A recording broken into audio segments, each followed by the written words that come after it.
Hey guys, so I'm here at the Mule Rhizophonic shop in Saginaw, Michigan. I'm so excited to be here. Matt flew me and Ariel Posen over here, and we're here to just film some stuff, and just wanted to take you guys along with me. So here we go.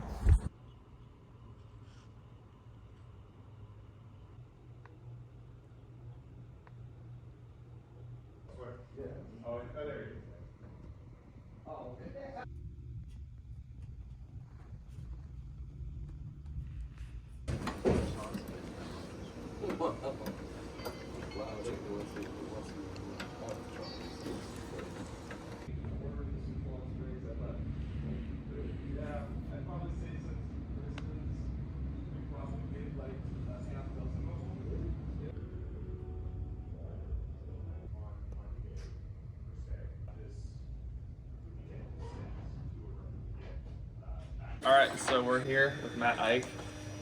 He makes my favorite guitars in the whole world. And so yeah, man, I'm honored to be here. Thanks so much for bringing me up there, man. You're one of my favorite people. Oh man. But I gotta get one of these jackets. It looks so stylish. So we're here at step number one. This is the body making area. This is where Dennis makes the bodies. So this is how all the noodles start. Just a sheet of steel. Yeah, it's so thin. It is thin, yeah. So it's got to be thin for a good sound and also weight. It's steel, so Right, yeah. it's gonna be heavy. But the trick is when you're welding it or soldering it, that it's got to be hot enough to make a good joint. But if you get it too hot, it'll warp, and then you have an expensive piece of trash. And that's why Dennis does it. Dennis has been here for 6 years, and he's a pro at it. You can see one in process here. So this is a brass guitar. Yep, so that one has to be soldered, you were saying earlier? Yeah, so this is soldering. So soldering is the lowest temperature way of joining metal. The same technique that they use for pipes inside your house. Gotcha. And then you can see what it looks like after it's... Yeah, and then you guys just kind of grind all that smooth and Yeah, and then, stuff. Guitar making is basically making ugly stuff pretty. Right. Ugly stuff pretty, making big things smaller. Yeah, making big things smaller. Yeah, exactly. Yeah. Yep, it's the thing that I think makes guitar making different than other forms of woodworking is there's really no big steps. It's 1,000 tiny little steps, and then all of a sudden you have this guitar-shaped object with strings on it. And it's fun because there's this momentum in the process, but it's also very difficult because if you start a little off at the beginning, over 1,000 steps, you can end up at the end and go like, wow, where did this go wrong? And it's almost impossible to trace back. So you have to stay really present and really focused on what you're doing in the moment, because all of those little things, a 64th inch at a time adds up. So. Yeah, man. When I built my guitar at the Gallup School down the way, I remember the one thing that I messed up was the fretboard radius. They wanted us to put like a 16-inch radius or something on it, and I thought I did it, but when I went to hammer in the frets and got everything in there, I checked the radius and it was just almost flat. It almost looked like a classical guitar where it almost looked like it's convex in. You're over there just sweating away why is this taking hours to do? Exactly. Because you sanded around fretboard flat. Yeah, pretty much. Yeah, I forgot that you were that you went to Gallup. Yeah, man. It's funny because I was this close to I remember you made a post on Instagram or something saying we're hiring. Yeah. And I was I live in Florida, and I was like, man, make the jump. Do I make the jump? That's so funny. And it didn't end up happening, but hey, we're here now. Yeah, Dylan had sent me some messages on Instagram about the finish that we use on the guitars, Osmo. Yeah. And so we had talked about it back and forth for a while, but I had never checked out his profile page. Yeah, and no offense. No, just fine. People are asking questions and I'm answering them. It's all good. And then Rhett posted his video, and then I was then I checked out his profile page, and then I went to send Dylan a message. I'm like, Dylan and I have already been talking. You're the Osmo guy. Yeah, man. So, yeah, no, I've been a fan for a long time, man. I think I was telling you at NAMM, I think I first heard about you guys when I was 16 years old, looking on little young slide guitar player, looking up on forums what's a good resonator to buy and stuff, It was like early days when you guys were first starting. Wild. So I mean, yeah, I feel man. way older now in this moment, but it's Sorry. Fun. It's fun to see that. We were talking about that the other day. Is like when I started, when I was 27 in the basement. If you're new to mule, 12 years later, you see it from a totally different perspective. You know, Yeah. like a 16-year-old is going to see mule much differently than someone who comes to mule later. So that's been fun to see, like all the new players and. It's been awesome to see it just kind of like just gradually build up. You know? So let's go on over to the neck area. Sweet. So after the body's made, they come over here to the body rack. You can see what a steel one looks like. This is what a steel one looks like after, before it's polished up. Cool. This is where you can see the solder that's joining all of it. You can see the sound wall that supports the cones inside there. So is there a difference between the way you guys put together the resonators versus the Mulecaster bodies? Yeah, so with the resonators, this is soldered because we hammer that flange on it and it gives it that round corner. But the shape of it is very gradual, so we're able to hammer that flange on it. With the Mulecasters, It's like sharper edges. And yeah, stuff. which yeah. You're going to be doing here pretty soon Oh, is TIG welding it.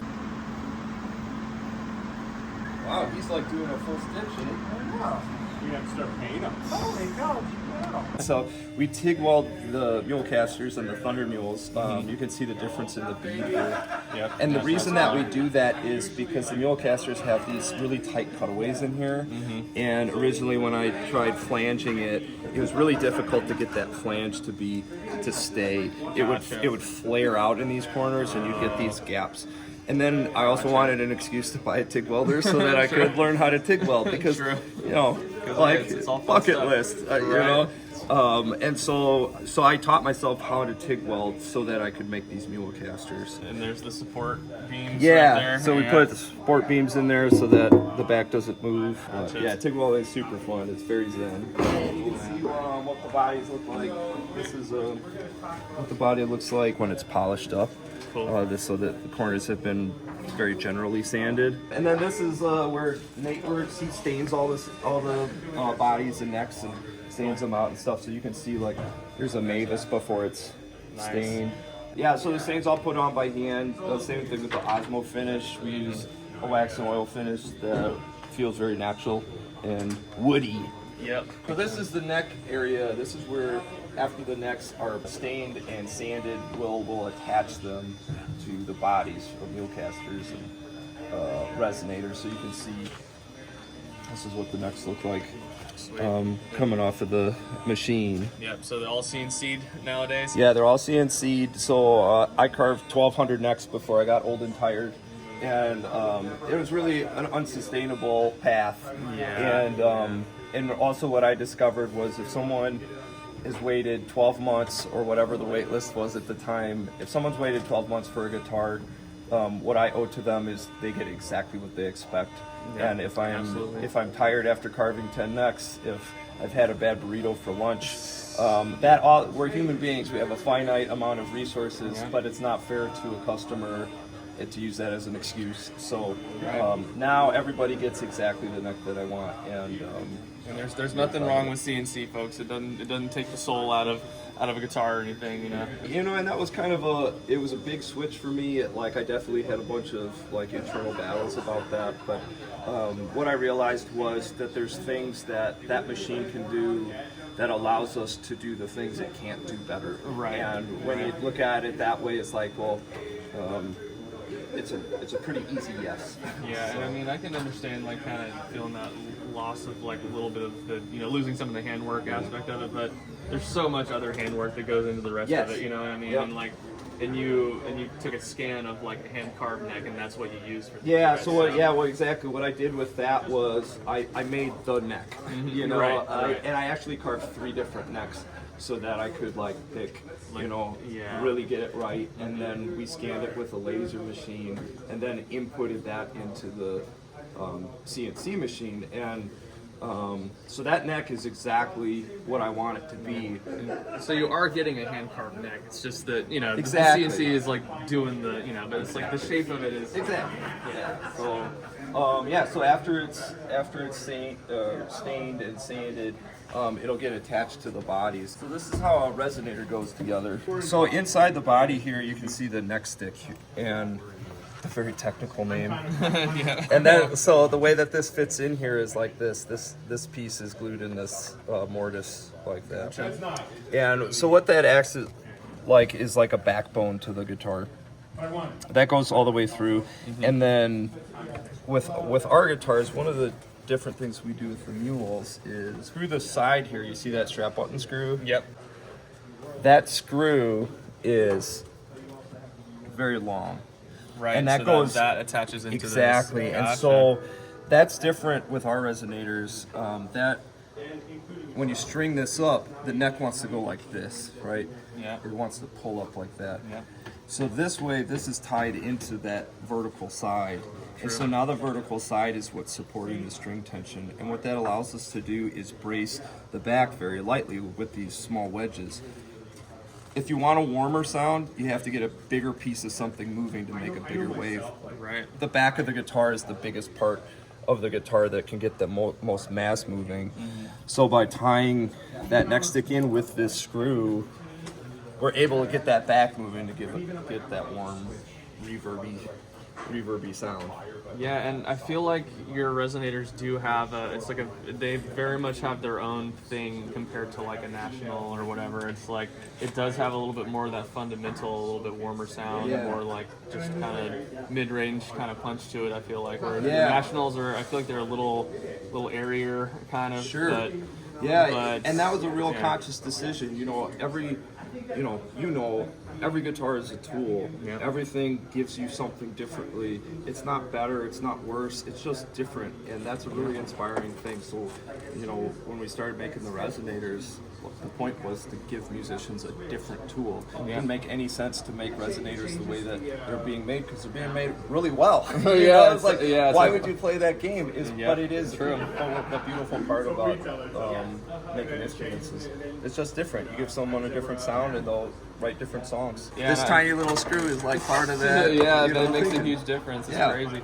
Yeah, I mean, I love how, you've always been about, like, it's not a slide guitar, it's not a this guitar. Like, you set them up just like it's a Yeah. normal guitar, just so you can play it normally, and, like, you don't have to think about that aspect of it. You can just kind of let the sound of it and the thing that it does kind of, like, take you places and inspire you, Absolutely, So- absolutely, and that's an approach to resonators I owe to Kelly Joe Phelps, because when I made him a guitar, that's what he was talking about. Is he didn't want a big neck, a big nut with high action.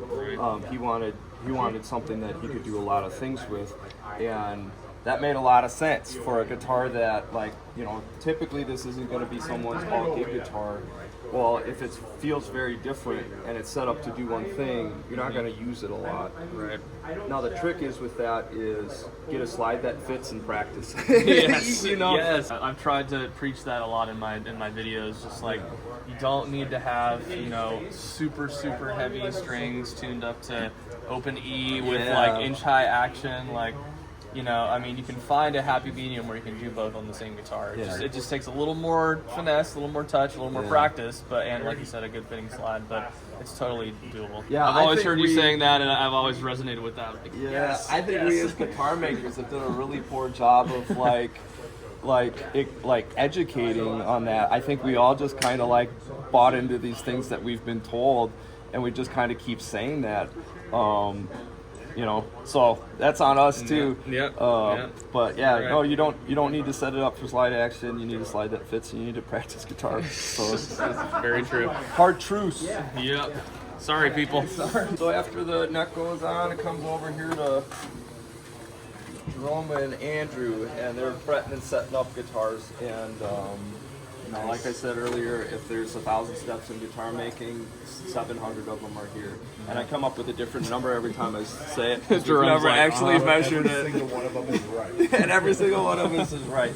But honestly, a lot of the things up to this point are subjective. How the guitar looks, all of that. But how a player interacts with the guitar is this.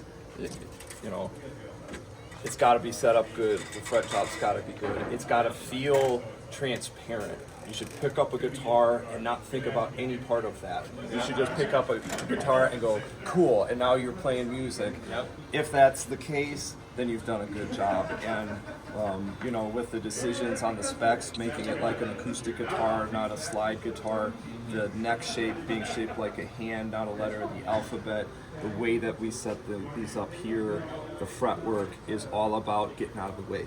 Yep. Yeah. And these Absolutely. guys do an awesome job of that. Yeah, Jerome set up my Modest Mavis and did a fantastic job of it. Yeah, Jerome. Excellent fretwork and everything. Nice. I could just like sleep easy tonight. Harvey, you should have heard what he said to me. I'll be like shaking. I know that guitar genuinely is like the most beautiful guitar that I own. Like every time I'll just like sit on the couch and look at it. I'm just like, man, that thing is Thanks, man. so gorgeous. I love so that. gorgeous. So then we string them up.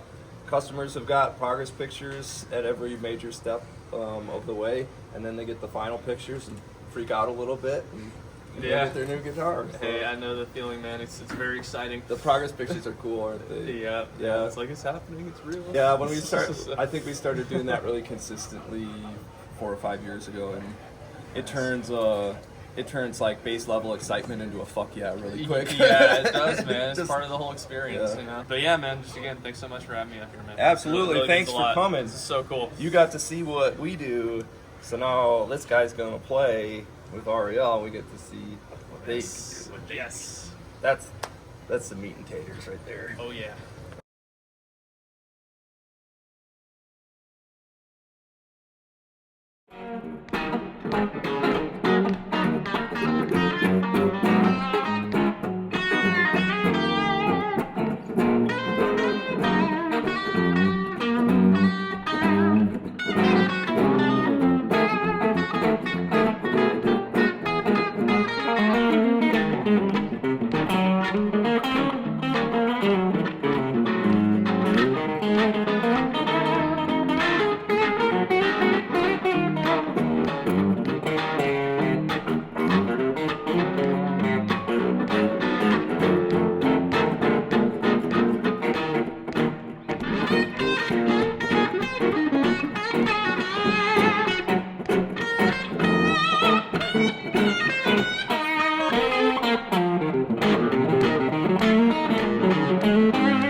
Mm-hmm.